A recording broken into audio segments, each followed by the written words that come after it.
ಕೌರವೇಶ್ವರನ ಚದುರಂಗ ಬಲ ಸಮೇತವಾದ ಸೈನ್ಯವು ಪ್ರಚಂಡ ಚಂಡಮಾರುತದಿಂದ ಉಲ್ಮೇಲಿತವಾದ ಸಾಗರದಂತೆ ಕಾಣುತ್ತಿದೆ.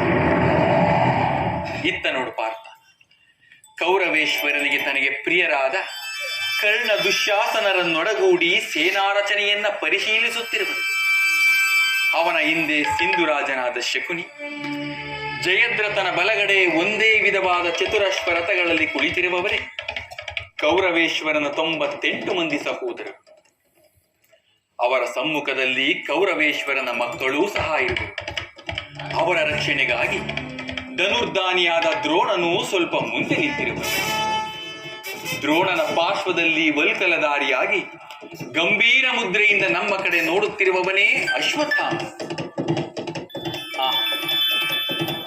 ಇತ್ತ ನೋಡು ಪಾರ್ಥ, ಸ್ವರ್ಣಮಯವಾದ ಅಷ್ಟಾಶ್ವ ಶೋಭಿತವಾದ ರಥದಲ್ಲಿ ಶ್ವೇತ ವಸನಧಾರಿಯಾಗಿ ಕುಳಿತಿರುವ ಆ ಮಹಾಪುರುಷನೇ ಕೌರವರ ಸೇನಾಧಿಪತಿ ಭೀಷ್ಮನು. ನರೆಗೂದಲಿನಿಂದ ತುಂಬಿದ ಆತನ ಮಸ್ತಕದಲ್ಲಿ ವಜ್ರ ಖಚಿತವಾದ ಅಧಿಕಾರ ಮುಕುಟವು ಬೆಳಗುತ್ತಿರುವುದು.